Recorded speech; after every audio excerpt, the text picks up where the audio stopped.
Hello, everyone, and welcome to Food Safety Matters, the podcast for food safety professionals. I'm Stacey Atchison, publisher of Food Safety Magazine, and I'm here along with my co-host, Adrian Bloom, our editorial director, and Bob Ferguson, president of Strategic Consulting.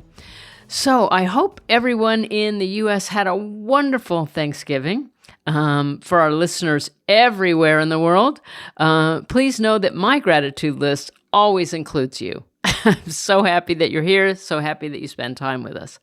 And with that noted, let's get started.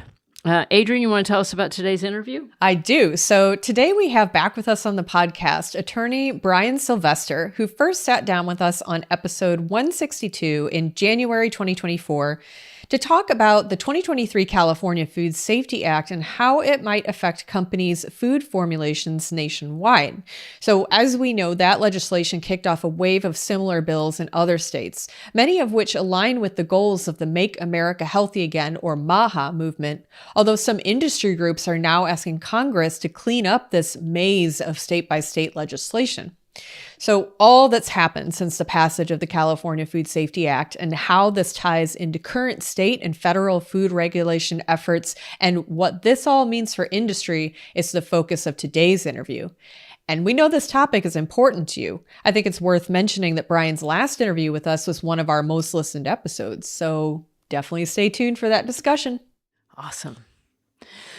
So, ready, set, go to foodsafetysummit.com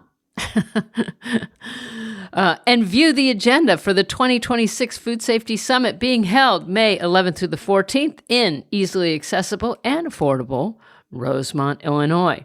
So when you visit foodsafetysummit.com, you'll see that all the great sessions, certification courses, and networking events that we have lined up for you. But today, I want to draw your attention to our keynote presentation, the title of which is Food Safety is a Team Sport, Leading with Courage, Collaboration, and Curiosity in a Changing World. And this is a fireside conversation with Joan Menke-Schenzer, Chief Quality Officer at Van Drunen Farms and Futureceuticals, and Jesse Newman, food reporter for the Wall Street Journal. I am so excited about this keynote. Joan Menke-Schenzer is an exceptional food safety leader. Joan has worked in a wide variety of businesses, everything from manufacturing to retail and food service, and has faced some of the biggest food safety challenges. She truly walks the talk and has a very unique perspective. I'm always riveted when I hear Joan speak, and I know everyone is going to get a lot out of this talk. And just as a little primer, if you want to learn more about Joan, check out episode 52 from the year of our Lord 2019 of Food Safety Matters, and this will give you a really good insights into Joan. But obviously, that's a few years ago now, and she's always learning and growing. And anyway, a lot to be excited about. So the format of this year's keynote is unique. As I mentioned, Jesse Newman, the food reporter for the Wall Street Journal, will be interviewing Joan. And again, I just get so excited when I think about it because it's always fun to introduce new formats. And I think it's going to be very engaging. And because it's with Joan, a very inspirational discussion. So as always, I want to personally extend our invitation to you, our podcast audience, to join us for the Food Safety Summit, May 11th through the 14th. Remember, as a Food Safety Matters podcast listener, you save big when you register. Our listeners save 20% off of registration fees, but when you register early, that's 20% on top of the early bird discount. So just use the discount code, here's the important part, FS Matters 20 when you register. And now I'll try and settle in and we can talk about some news. Okay, so first up in news, we have some more updates on the USDA's approach to salmonella, which appears to be heading in a little bit more of a hands-off direction.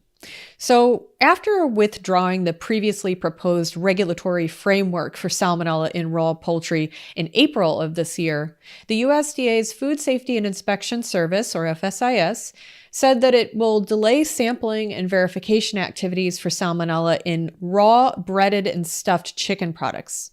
FSIS also said it's exploring alternative strategies for reducing salmonellosis cases attributable to poultry.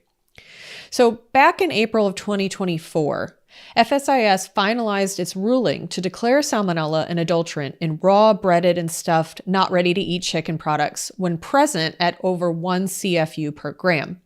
Now, this determination was made because studies had shown that these types of products are disproportionately represented in poultry-associated salmonellosis outbreaks. Now, but in April of this year, at the same time as FSIS threw out the wider salmonella framework for poultry, the agency said it would delay verification activities for the determination on raw breaded stuffed products by 6 months. Now, FSIS is again delaying verification activities, but this time without setting a new implementation date. According to the agency, the delay is due to limitations in available test methods, including concerns about accuracy and unacceptably high false positives. And instead of moving forward with its former plans for salmonella in poultry, which were developed after years of research and stakeholder consultations, FSIS is starting anew with an upcoming public meeting to explore what it calls practical strategies for reducing salmonella illnesses attributable to poultry products. That meeting will be hosted in person in Washington, D.C., and also online on January 14th of next year. More details on meeting topics, registration, and public comment opportunities are expected to come out soon. So this issue of salmonella, and particularly in these products that people weren't really cooking, they were putting them in the microwave for a little bit, which is not adequate cooking. So there's a lot of issues with this. There's a lot of issues with salmonella. It's complex because of the number of serotypes. All of them, most of them are not pathogenic. So you're really interested in a couple of what some people call the big five and these type of things. So it's a fairly complex issue. So to fold on top of this idea, Adrian, that you just mentioned, that some problems with the enumeration of the measurements that they're going to have to regulate to. So in the Federal Register, the official announcement that was issued yesterday, Federal Register, December 2nd, yesterday, now that we're recording, the USDA mentioned this issue about the available test methods for enumeration, showing that there was a high rate of false positives, not for presence absence, not for whether or not there is salmonella, but false positives as far as being above or below that 1 CFU per gram level. Research that the USDA published in October showed that there's a 50% probability of a positive result when a sample contained 0.2 CFU per gram. So 1/5 of the 1 CFU per gram still would indicate that it's above that regulated level. So the issue that the USDA would have is, can we regulate at that level? Are we going to be citing people for being below the level because there's a big chance that it's above? The research also described a modification of this enumeration method that they call CAT, or confidently above the threshold. So how do you have a measurement that statistically will show that you are above this 1 CFU per gram level? The CAT process, which I won't go into, would cut this 50% probability of a false positive up to 0.6 CFU, so 3 times the level, but you still have essentially a coin toss on being if you're under the level or at the level at these very low levels. The FDA also mentioned in their Federal Register notice that at 0.5 CFU, there would still be a 40% chance. So still not much more than a coin toss. The USDA further indicated that because the agency has never before used a quantitative standard, only presence absence, they had a quote in there that said, given the implications of enforcement based upon a scientific numerical threshold, FSIS needs more time to reevaluate the testing program and determine its viability going forward. So I talked to a couple of people who are salmonella experts and use these kind of enumeration tests, and they described it with an S word that I'll say the methods stink. People don't really like the way these methods work and how accurate they can be. So what the USDA is saying is proven and a problem. And I don't know what they're going to find as far as the answer to this. A lot of these new ways of enumerating bacteria are generally what most people would think of as an approximation, as a microbiologist would think of as this is how we measure it. So there's what's called the MPM method, which is most probable number. Now notice it doesn't say the exact number. And generally these things are considered to be accurate in orders of magnitude. I can tell 1 from 10 or 10 from 100, but being able to tell 1 from 1.2 or 1 from 2 is scientifically difficult. So they're going to have to struggle with this a little bit. But I think what you're going to see between the changes in the regulations, the delay, and this discussion about this technical issue is, I think we're going to see some fireworks at this meeting in January. So it should be fun. Well, what I don't really understand is the fact that, this is going back a few years now. There was a lot of research. There was a lot of comment. There was all of this, right? And in speaking, with folks myself in the back, when they were doing all this research, that there was a feeling that, that it's kind of an excuse at this point that the tests were like within 0.03%. So what's changed between now and, except for a more sympathetic ear? Well, the one thing is the research that they published in October, which they were looking at some of these other methods and getting more statistical validity to what the methods are. I don't know what they had 2 years ago when they first set out to set this number. But I know that what they found is the statistical chance that you're going to have a regulated level, or from a USDA standpoint, that they're going to be able to cite somebody who's not in violation of the rule. And I'm not sure how they handle that. I think that's one of the things that they're concerned about. They're concerned about citing people who, erroneously. Let's take the microbiology for a second. You're driving on a road. It has a 50-mile-an-hour speed limit. The officer has a radar gun that at 35 can say that you're going over 50. Do they write you a ticket? Do they not write you a ticket? If you get a ticket and you can show you were going 35, do you contest the ticket or do you pay it? So in this case, do I contest the ticket or do I throw out the chicken? Do I cook it off? Do I get rid of that product? Is it an adulterated product? Is it not an adulterated product? They'll be battling with all those without a better measurement.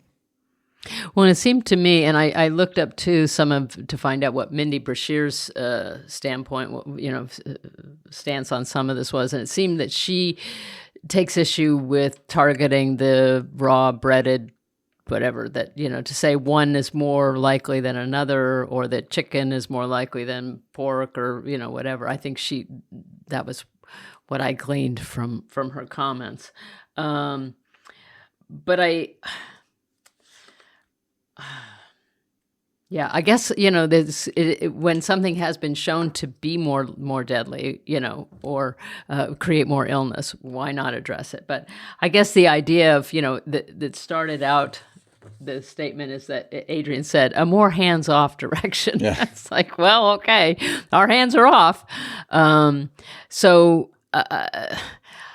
Infrastructure Week is next week. So I'm not really sure, what this means, even though they're going to be having public comments, and Mindy hasn't been put in place yet. She hasn't had are those hearings, are those hearings scheduled? Do you know, Bob? I don't know. I've not kept up on that.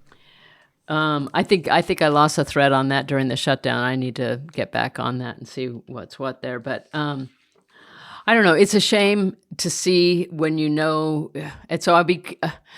that there's a problem and it's not being solved and consumers are at risk, and we see how effective identifying E. coli as an adulterant was in saving lives. Full stop. Right. To move off of this and to find out, well, what are more, quote, practical solutions? I don't hold high. I don't have a lot of, I wish I had more faith, but hopefully they can prove me wrong. I want to be proven wrong. Right. Yeah. One of the reasons why this one is complicated is, so first off, you mentioned E. coli. So there's a serotype, there's O157 that makes it an adulterant.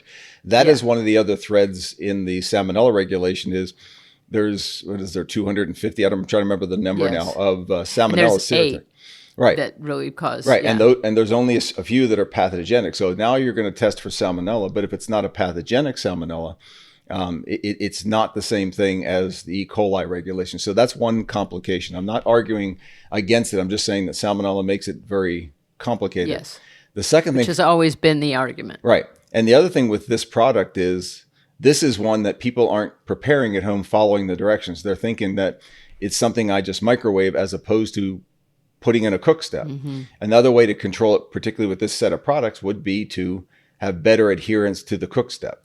So that's another issue here. So are we going to be throwing these out or regulating something that, it'd be the same as putting a regulation on raw chicken and saying, whether or not somebody cooks it or not, we need to make sure that it's the producer saying, no, you have to cook your chicken. You don't, you clean up after it. You don't splash things around on the counter. You cook the chicken thoroughly to 165 degrees, 160 degrees.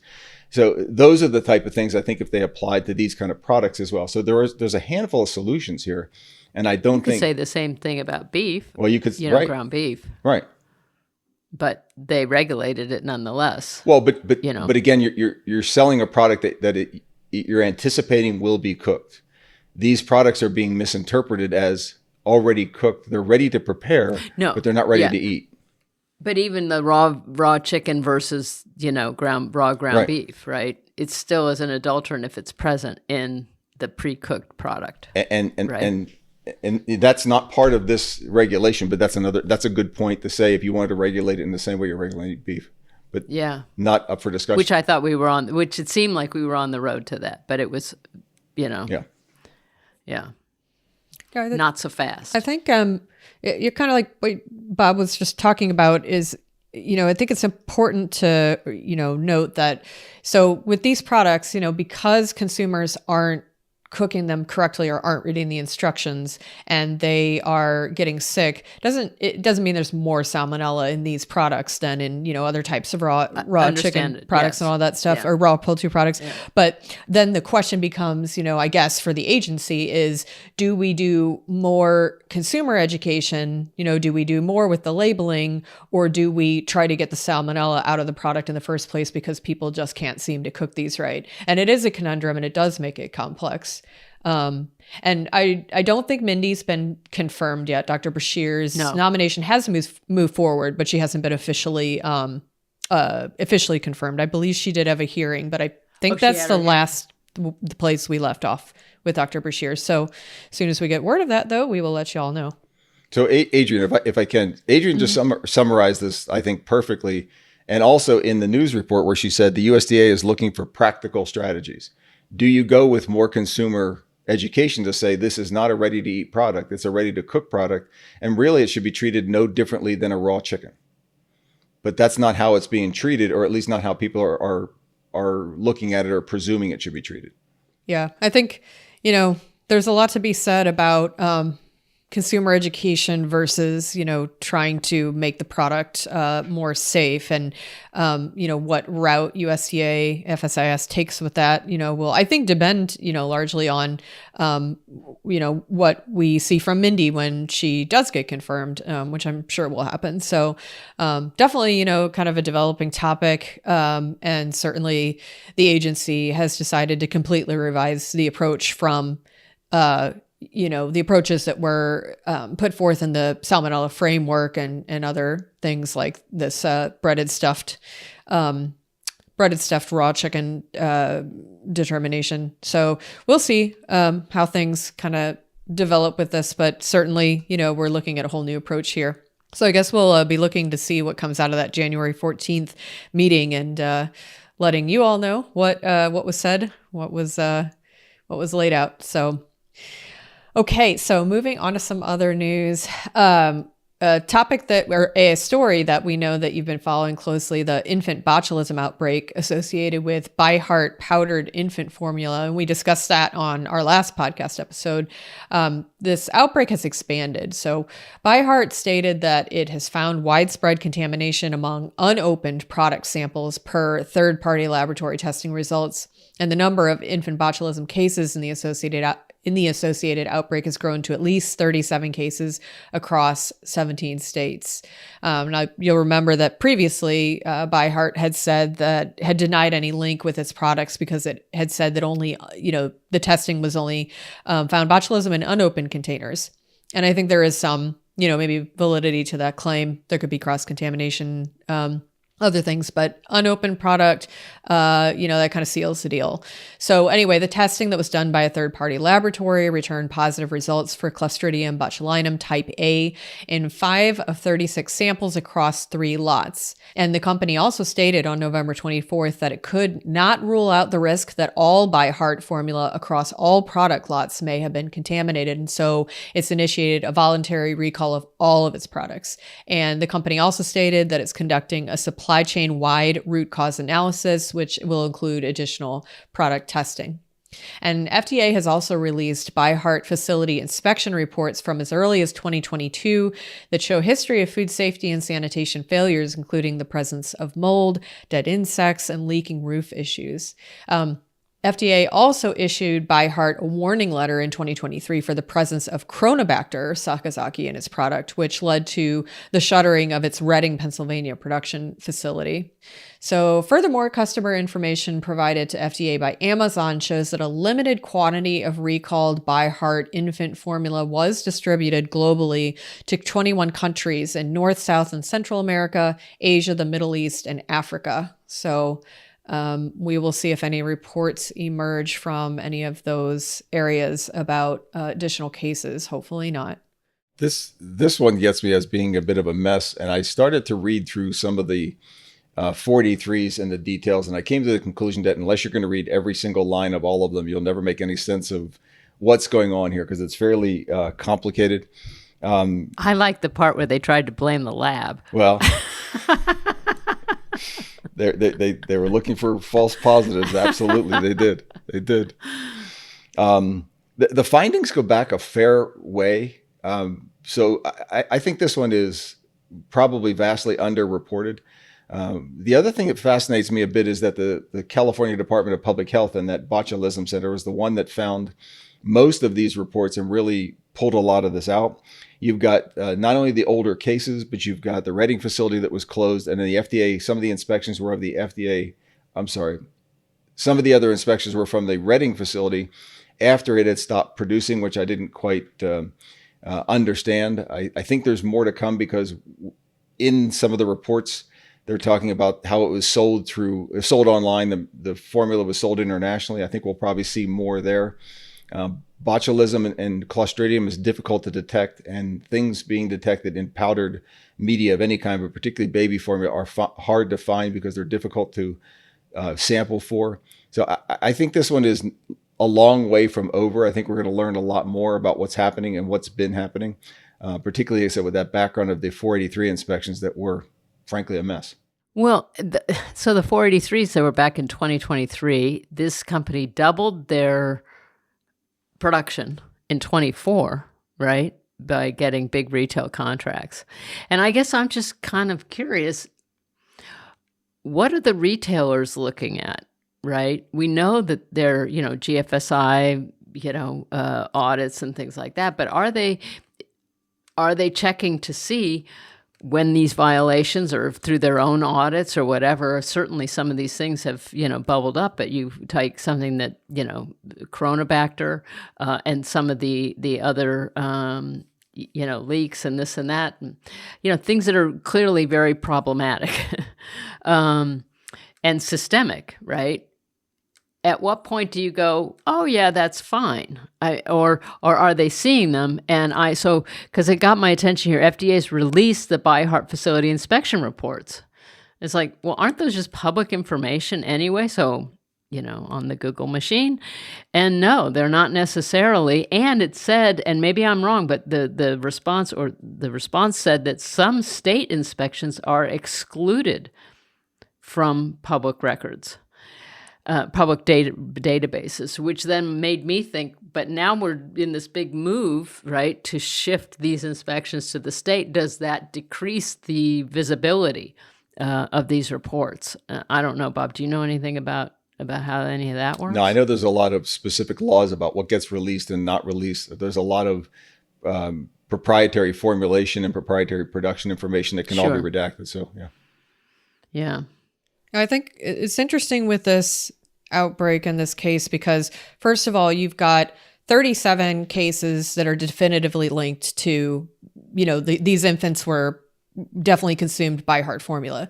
But then, as we've seen, beginning in August, there's been a larger number of infant botulism cases, over 100 of them, that has been, this California Department of Public Health has been tracking. And I believe that, so you've got, let's see, 60 something cases that presumably, or at least not that we can tell, are not necessarily implicated with ByHeart, but no other infant formula manufacturers have been implicated. Now, I know that that California department that tracks infant botulism says that there's usually in the U.S. around, I think it was less than 200 cases, but there are cases every year, a certain number of cases. But that 100 plus cases over a span of a few months was, quite a lot. We now know that ByHeart is behind, a number of the illnesses, a percentage of the illnesses, but what about those other cases? And also I thought it was interesting. So, reading through those 483s, I believe the company has at least, I know there's 3 plants that I read in the 483s. And I know the Reading plant, that had possibly the worst violations that we've just discussed here, that was, at least temporarily closed in 2023 after receiving that notice, after FDA issued the warning letter to the plant for finding Chronobacter. So that was a different thing. But the plant has been inspected, I guess, with the hope of reopening it since that time. That's why there's other inspection reports for that plant. The 2 other plants that they released inspection reports for, I can't remember exactly what towns they're in the United States, but one of them did also have some violations, not quite as serious as the Reading plant, but still something to take note of, things that could lead to foodborne illness. And I believe the 3rd plant pretty much didn't have anything to say about it. So I found all of that very interesting when kind of like going through all the information that's been coming out about this outbreak and about this company. Yeah, the one of the things that you mentioned as far as the previous botulism cases where there was, I think, a higher number than before, but not linked back to ByHeart, but some of the parents, there was an AP article where a lot of the parents were saying, we were wondering about this. We wondered how this could possibly happen. Mm-hmm. Then we saw this with the formula. And the question is do they get counted towards this outbreak? Now, I guess they would be presumptive because you'll never really be able to link it back without having some sort of samples from that point to get the genetic matches and things. But there was, in the AP article, they asked Frank Yanis and also Sandra Eskin if they should be counted. And they both said absolutely they should be counted because it's most likely the cause. One of the things, we've talked about this before with baby formula, is it's a little bit easier to trace the cause because babies only eat formula up until a certain age. I understand from some people in talking to about this that many parents are starting to feed their kids formula older than they have been in the past. But even so, it's easier to track because of this. So if they were infants and they got botulism and it was an unusual case, it's probably linked to this, particularly if they were ByHeart purchasers. So I think that, like I said, there's more going to come out of this because right now it's a little hard to track. And it would seem that the company's been less than transparent. I mean, they haven't really been proactive. Yeah, I think now that the botulinum toxin has been found in the unopened cans, they have been more forthcoming. But before that, they were the statements they issued were a little bit resistant. Well, not a little bit. They were resistant to being linked with this outbreak. So, but as I said, the finding it in unopened cans of formula, that kind of seals the deal there. So, yeah. Okay, so, for what it's worth, the next story gets murkier, so just hold on. Yeah. Murkier. I mean, we've really been down to even murkier, more murkierist. Yeah. We'll call this the murk-ish episode. Yeah, that's the unfortunate thing about foodborne illness outbreaks is that there can be a lot of murky details to sort out. So, going across the pond here in European news, there's been an ongoing outbreak of foodborne enterohemorrhagic E. coli 045H2 or EHEC infection sweeping Germany. And it's the most significant EHEC outbreak the country's seen since 2011. Now, as of November 20th, Germany has confirmed 199 outbreak cases, resulting in 53 instances of hemolytic uremic syndrome or HUS and 3 deaths. The total case count, including probable and possible cases, stands at 428. So quite a large outbreak because, as we know, not everybody needs to go to the hospital or does go to the hospital when they get sick. So people began falling ill between August 11th and October 16th of this year. And of the 16 German federal states, 9 have reported 4 or more cases of illness, with the most cases reported in 2 northern states. Now, the source of the outbreak hasn't yet been confirmed, but epidemiological interviews suggest foodborne transmission, with analysis of clinical isolates showing a distinct genomic cluster and greater genomic variability within the cluster compared to previous EHEC outbreaks. So I think there's still quite a bit of work to be done on this one, but certainly a lot of sick folks in Germany. Yeah, those numbers are big. And then also, is this across the board that basically only 3 to 6% of all illnesses are even reported, right? I mean, not every illness is reported. I think in the U.S., isn't it at least is it the stat for Salmonella or E. coli? It's for every one person that goes to the hospital and has a laboratory confirmed case. There's 28 more that are likely sick that don't seek healthcare or don't seek analysis. Wow. So 1 in 28. Yeah. Yeah, that sounds about right. Yeah, the one thing about this one is, like Adrian mentioned, they don't really have a source yet. One reported source I read said that they were looking for some contaminated food items such as meat or sausage. But the one thing that surprises me about this is, first off, this strain is rarely detected in Germany, and it's not really been found often. And the serotypes and the genomic matches that they're finding at this one don't match any of the previous ones. So we don't know if this is something new. We don't know if it's something particularly unusual, but it's not very frequently found. The other thing is the median age of all the confirmed cases is 4 years old. So what is it that little kids are eating that maybe somebody else isn't, or what type of clue does that have? And all the HUS cases, I think as of last week in November when I read this, all the HUS cases were also children. So that's one of the things that's really issue here. First off, there are a more vulnerable population could be that, but why are most of the cases so young, which is also kind of curious here. And like Adrian said, this one is going to show significant underreporting. So I think this one's still going to grow as people come forward and say, hey, me too. Wow, I didn't know the part about the age. Now there were people as old as 90. There was a wide variety of ages, but most of them, bring the median down, most of them were very young children. Wow, that's just devastating.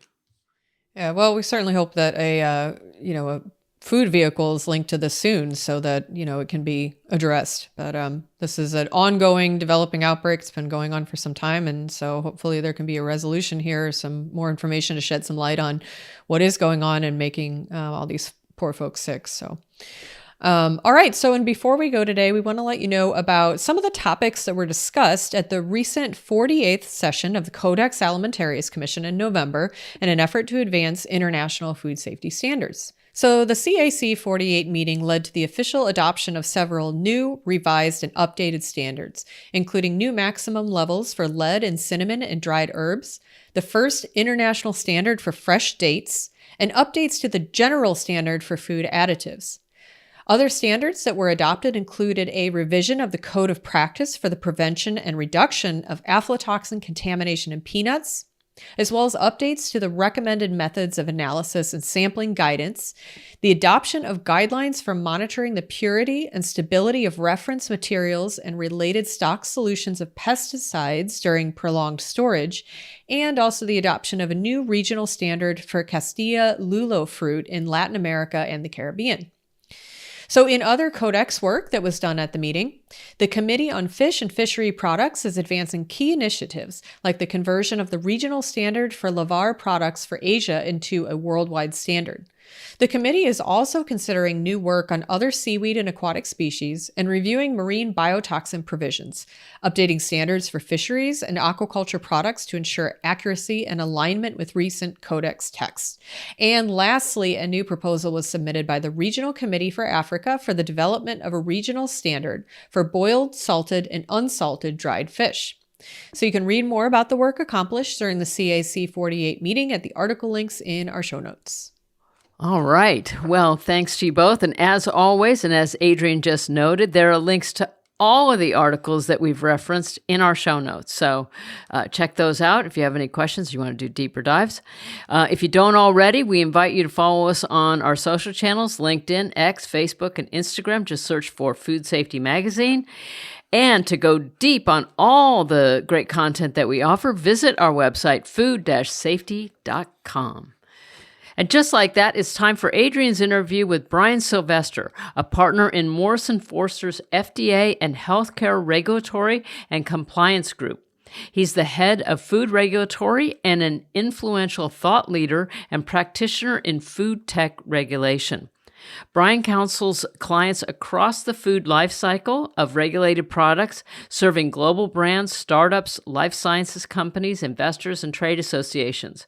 In the area of food and beverage, Brian develops regulatory strategies to commercialize a range of food tech innovations, including transgenic crops and alternative proteins such as cultivated meat and fermentation-derived food ingredients, among others. He has been recognized by several legal industry awards and publications such as Chambers USA, Bloomberg Law, and the National Law Journal. All right, so let's hear their discussion. Well, welcome back to the podcast, Brian. It's great to have you back. Thanks a lot. It's great to be back with you guys. Looking forward to diving into today's topic.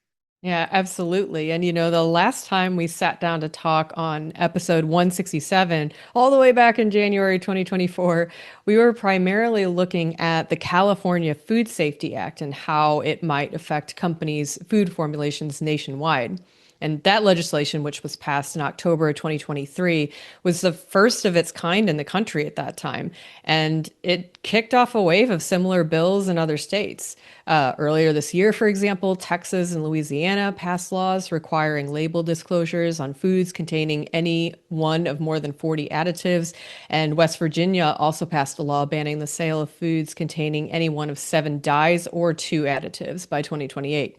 And then other states that have enacted bans on foods containing certain colorants and additives from being sold in public schools include Arizona, Delaware, Louisiana, Tennessee, Texas, Utah, and Virginia. So a lot of different things at play. And, while many of these dyes and additive bans are in alignment with the principles of the Make America Healthy Again, or MAHA movement, the states have faced some backlash, and most recently by a newly formed coalition of industry giants called the Americans for Ingredient Transparency, or AFIT, I guess we could abbreviate that, which has launched a campaign urging Congress to, quote, correct a maze of state-by-state laws.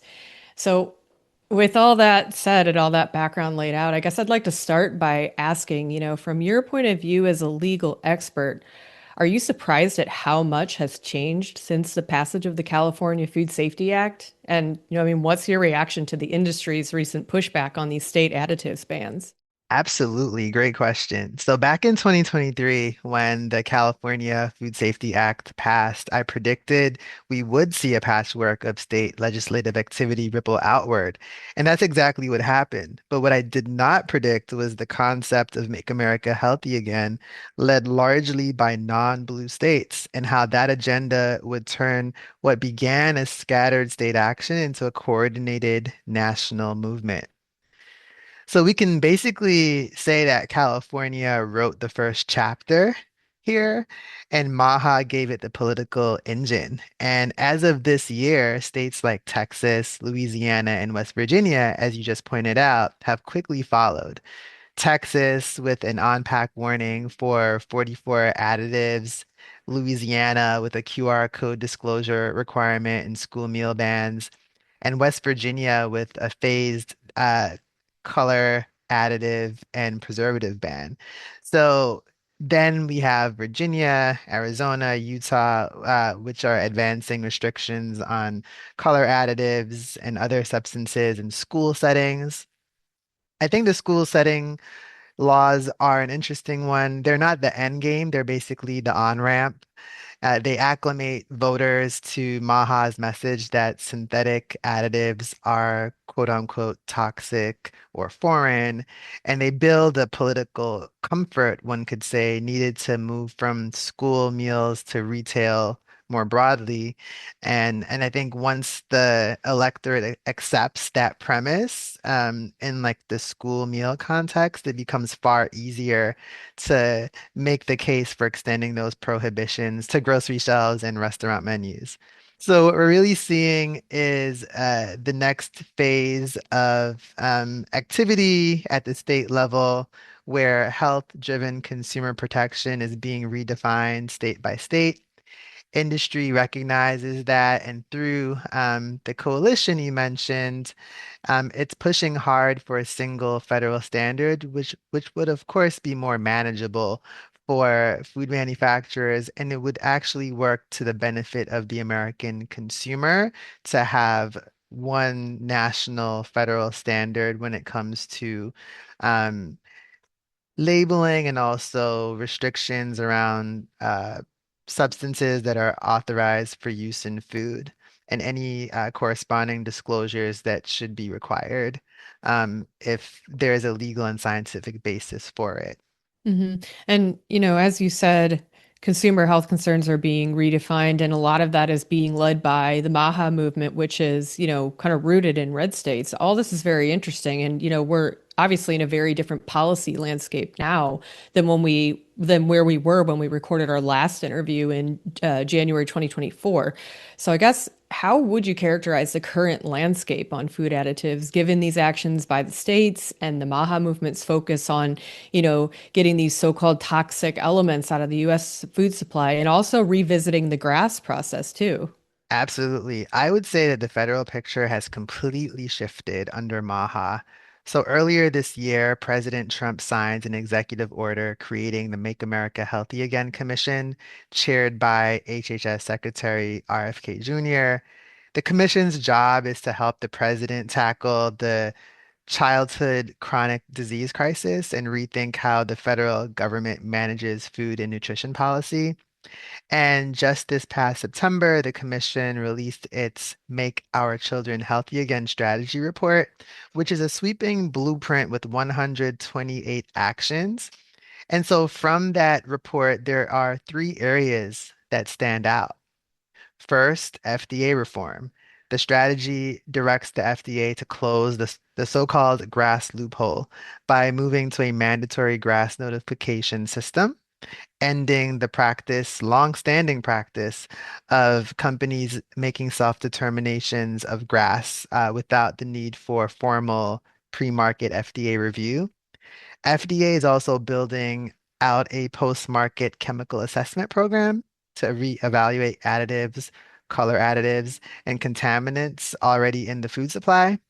And it's expanded a public list of chemicals under review, adding BHA, BHT, and certified synthetic colors, which is a clear signal that the agency intends to revisit its legacy authorizations. Second, we have labeling and color policy.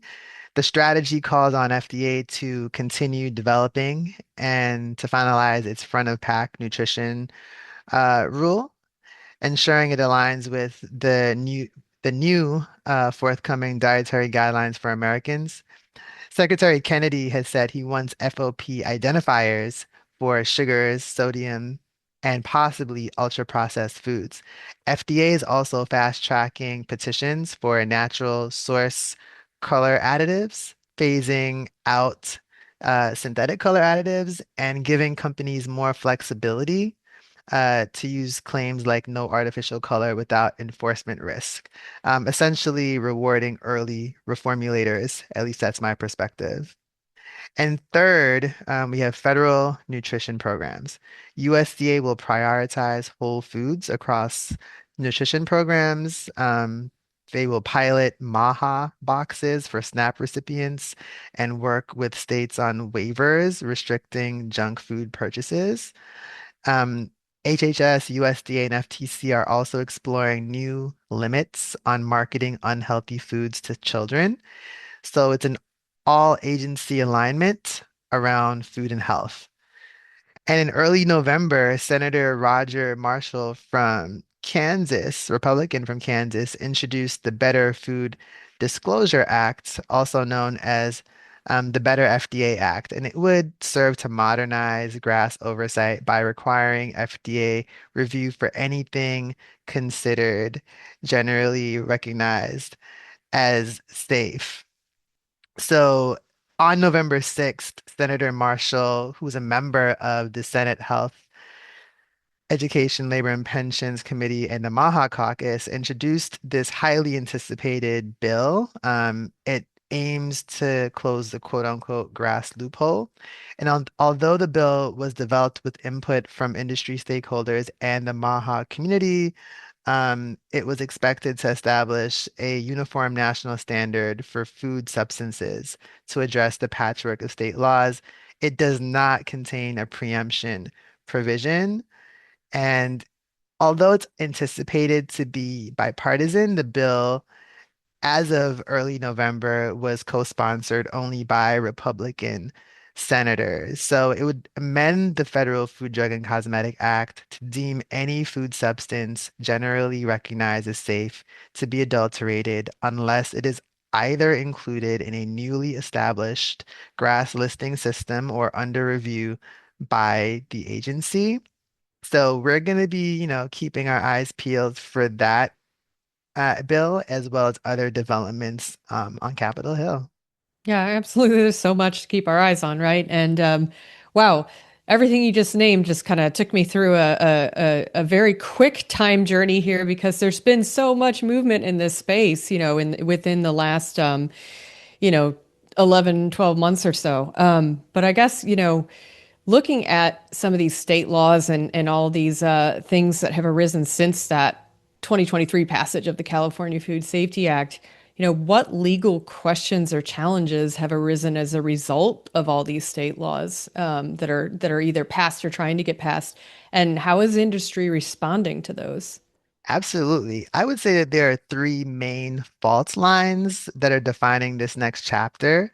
So first, there's preemption and compelled speech.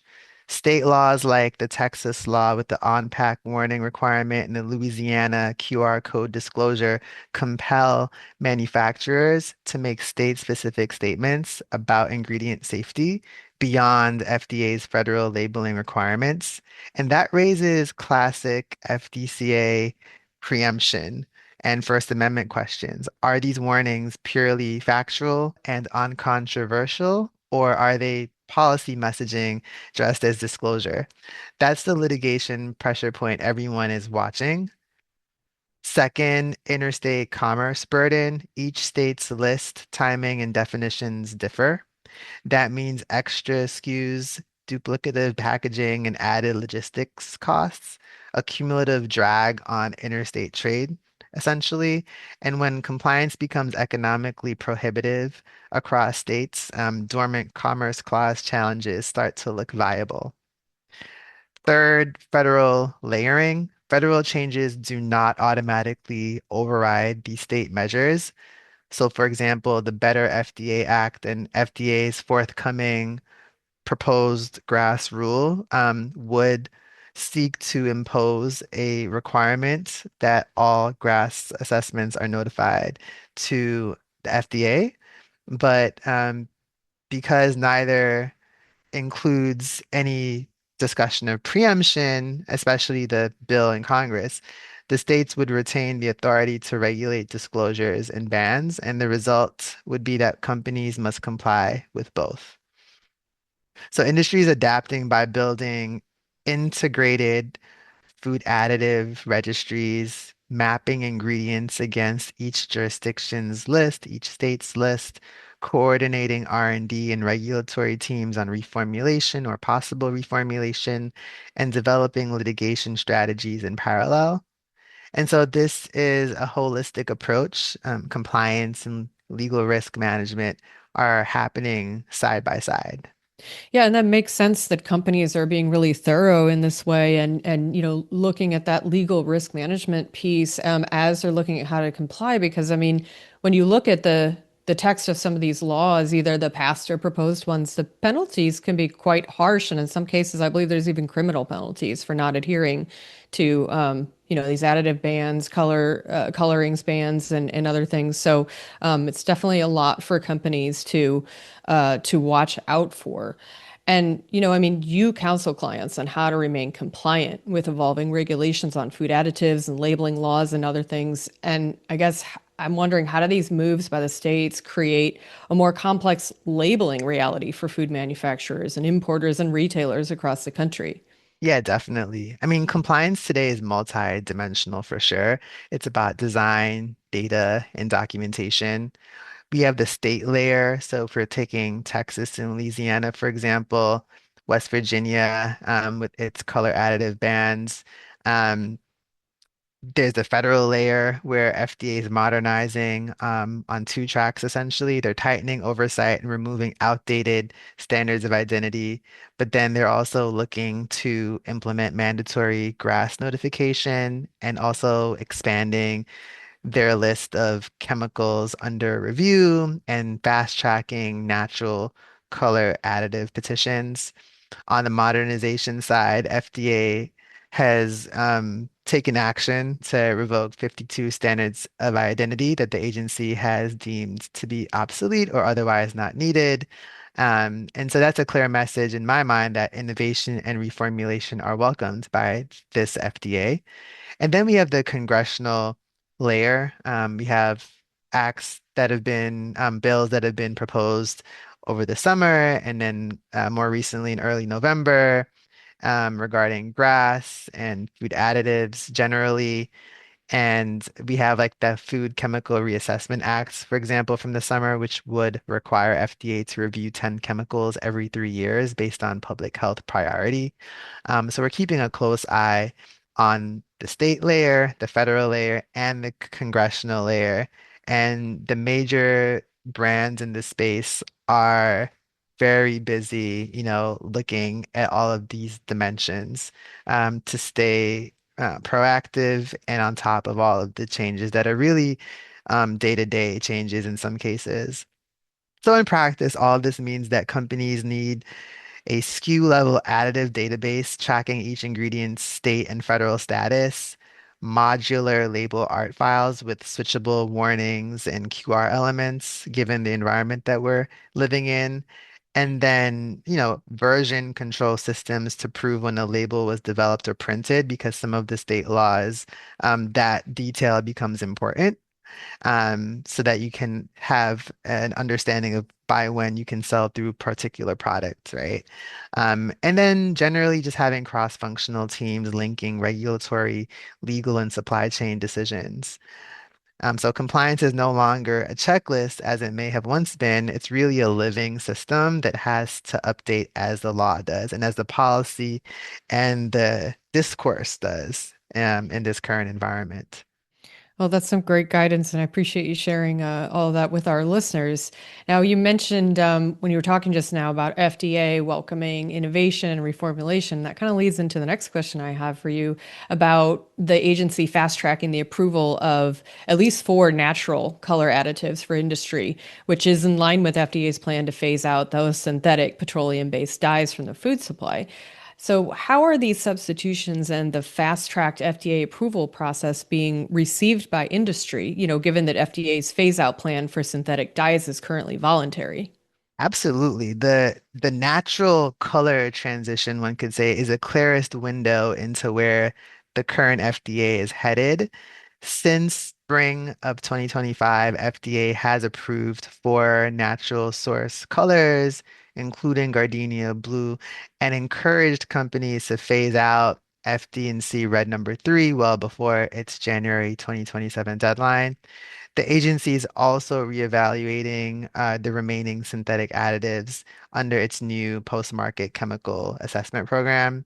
So this is a policy reset, not just a safety update. And FDA is signaling that, synthetic color additives no longer fit its current view of a safe food ingredient. At least that's the message that the FDA is currently sending. And it's using both regulatory pressure and market incentives to push industry towards natural colors. And under MAHA, USDA is aligning federal procurement rules so that school meals and SNAP pilots prioritize foods free of synthetic color additives. So I think for industry, the takeaways are clear. The timelines are tight, especially if you're selling into schools or child's focused categories. So your reformulation needs to be completed pretty much as soon as practical. Risk has flipped. So using synthetic color additives is now being viewed more and more as a commercial liability, even if it's still technically legal. You have to consider like the PR perspective, not just like what the law technically authorizes. And I do think that another takeaway is that early movers in this space win. So companies that generate stability and shelf life data for natural colors, for example, will secure regulatory credibility and consumer trust. And we're also seeing that a lot of major brands are making statements demonstrating that they're removing synthetic color additives from their foods. And I mean, those are the early movers that want to um, ride the MAHA wave and ensure that consumers understand that they understand where consumers are coming from and what they're looking for in their foods today. So while FDA, is calling, the removal of certain synthetic substances from the diet voluntary, the combined force of federal policy, state bans, and the procurement rules are making this transition essentially inevitable. And so the smart strategy for brands would be to lead and not to follow. Yeah, and we've certainly seen a number of major, food companies, processors, and retailers announce, their intent to remove these synthetic colorings from their and other chemical additives from their foods, and so that's you know, the big names are definitely being leaders in the space. So we'll definitely keep watching to see how this all evolves. But I want to go back to California, which was where we started our conversation, come a little bit full circle here. That state has been a trendsetter in the food legislation space. And, as we mentioned, the 2023 California Food Safety Act, and then the California School Food Safety Act was passed in 2024. And that was before MAHA was a household term and prior to the Trump administration and Secretary Kennedy taking office. Most recently, California's forayed into other categories of food legislation. It passed the Real Food Healthy Kids Act recently to establish a legal definition for ultra-processed foods, or UPFs, and also phasing out so-called harmful UPFs from California schools. And we also know that Secretary Kennedy and the MAHA Commission have tasked FDA and USDA with establishing an authoritative legal definition for UPFs with public input. So I guess my first question related to all this is, could California's move to establish the first ever statutory definition of UPFs, which does differ from the globally referenced NOVA classification system for UPFs, could that serve to complicate or inform the FDA and USDA's development of a federal definition? Yeah, great question. And absolutely, I think, the California law that was just passed defining UPFs in the school meal context will certainly serve to inform the conversation unfolding at the federal level. As you mentioned, we had the RFI back in July of this year, where FDA, HHS, and USDA issued that, request for information to collect information on and data from stakeholders on how to define UPFs. And the RFI asks six sets of questions covering existing systems like NOVA, which ingredients or processes should count, and whether ultra processed is the right term, how nutrient content should weigh into the analysis, and how any definition could be integrated into federal nutrition programs. And so, with California becoming the first state to define the term ultra processed foods in a state law, that is a very important economic force in the United States. I think there will be certainly a lot of weight placed on the California definition. And I do think that, the California law itself could inspire the development of a patchwork of UPF laws across states. And certainly that would have more influence if there's like multiple states with the same or similar definition, more influence on any future policy changes at the federal level in relation to the assessment that FDA and USDA will be undertaking in the next few months as they review the comments received to the UPF RFI. And, you mentioned something that was really interesting to me, saying that, this legislation from California, the Real Food Healthy Kids Act, that does establish a definition of UPFs in relation to school foods, could, as we saw with the California's Food Safety Act, possibly inspire a wave of other state legislation on UPFs. And I think that's really interesting. And I guess I'm curious about your thoughts on the legal implications of that possibility, and also the legal implications of an eventual federal definition for UPFs. And how would you see that being used to shape food regulation under the MAHA agenda? Absolutely. I do think that, if the federal government ultimately develops a final rule that defines ultra-processed food, then they should then preempt any conflicting state definition of UPF.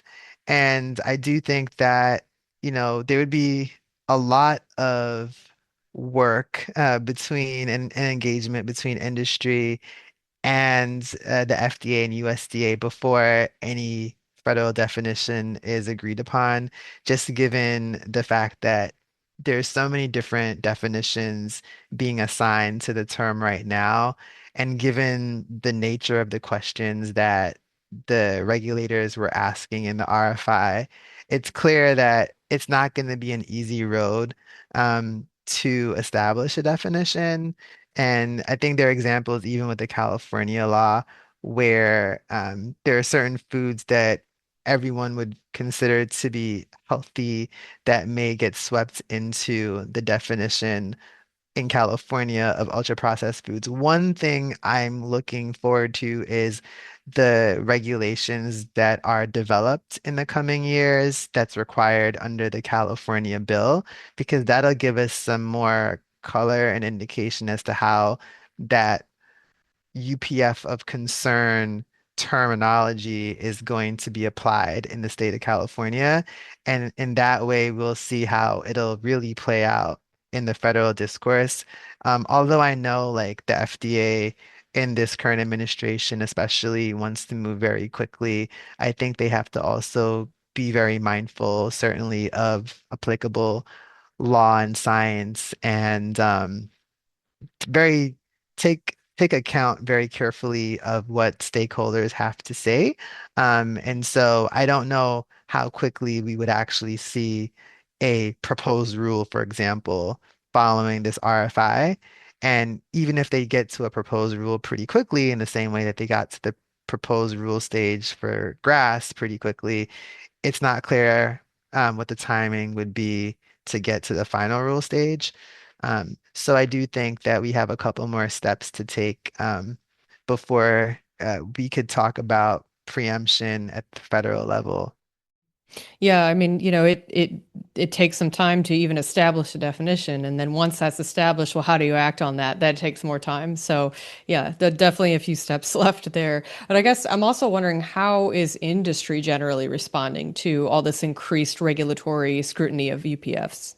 Yeah, I think industry is really just keeping track of the different statements being made by important officials at the FDA, keeping track of any bills that are being proposed at the state level, and certainly keeping track of what will be unfolding in the state of California as those regulations come about.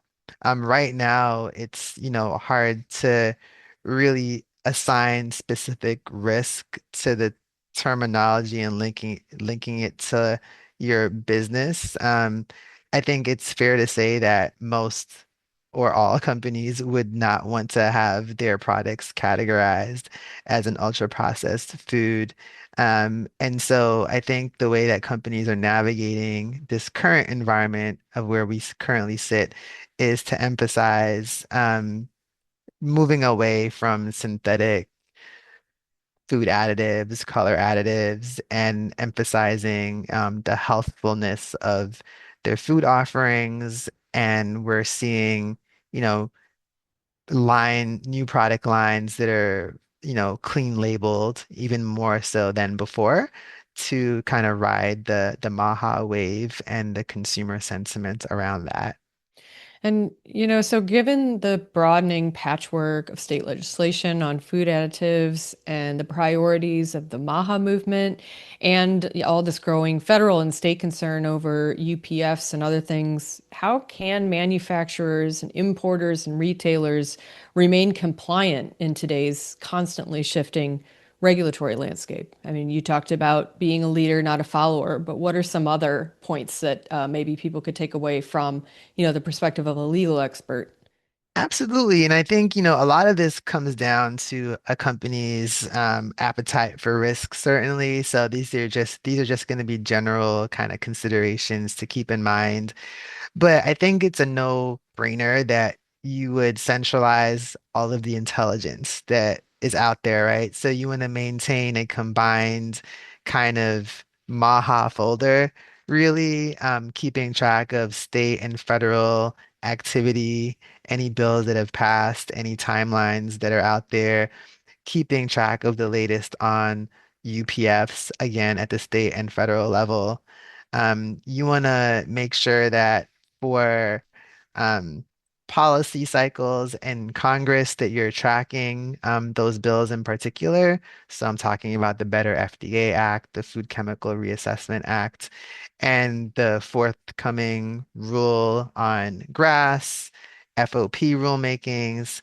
And you want to make sure that you have talking points as well as a business on how you're um, navigating the current policy environment, being prepared to respond to anything that the FDA may put out as a statement along the lines of MAHA when it comes to food chemicals and safety generally, and anything relating to school meals and healthfulness of foods for children in particular. And I know that some companies are looking to formulate to the strictest standard that's out there. That's not going to be really practical for every company, and it's not necessarily recommended. But I think at least understanding, what is the strictest standard? If we look at all the different states, are we actually able to practically formulate in a way that would meet the requirements in West Virginia, in Texas, in Louisiana, in California, and other states? Is there a way to engineer or formulate products so that we don't have to make disclosures that we don't really want to have to make um, in some of these states, barring any kind of preemption that would occur um, through, for example, maybe uh, an update to these laws that would provide more preemptive effect.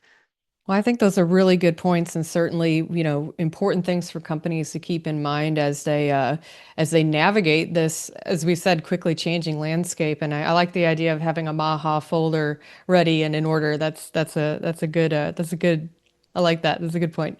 Um, But Brian, it's been wonderful talking to you again, and thank you so much for bringing your legal expertise to our listeners and your knowledge of all the different regulatory changes and movements that are happening right now between the states and the federal agencies and the MAHA movement. There's a lot to keep an eye on, and we always appreciate you coming on the podcast to kind of sort this out for us. So thank you once again for coming on and sharing your expertise with our listeners. It's been a really fascinating discussion. I think it's very helpful also for our listeners. So thank you. Yeah, absolutely. My pleasure. I would say like the bottom line is, MAHA has set the compass. FDA and Congress are redrawing the map and states are testing the terrain. So there's a lot of work out there, a lot of monitoring to do. And it's really important to stay proactive. So thanks again for having me. And I look forward to another chat with you in the future. Yeah, me too. Thanks, Brian. All right. Thanks. Thanks again to Brian Sylvester for joining us on the podcast today. And as always, thanks to all of you for listening. We love hearing from you, so don't hesitate. Send us questions or suggestions to podcast@food-safety.com or post a note on LinkedIn, X, Facebook, or Instagram. We always love getting your feedback.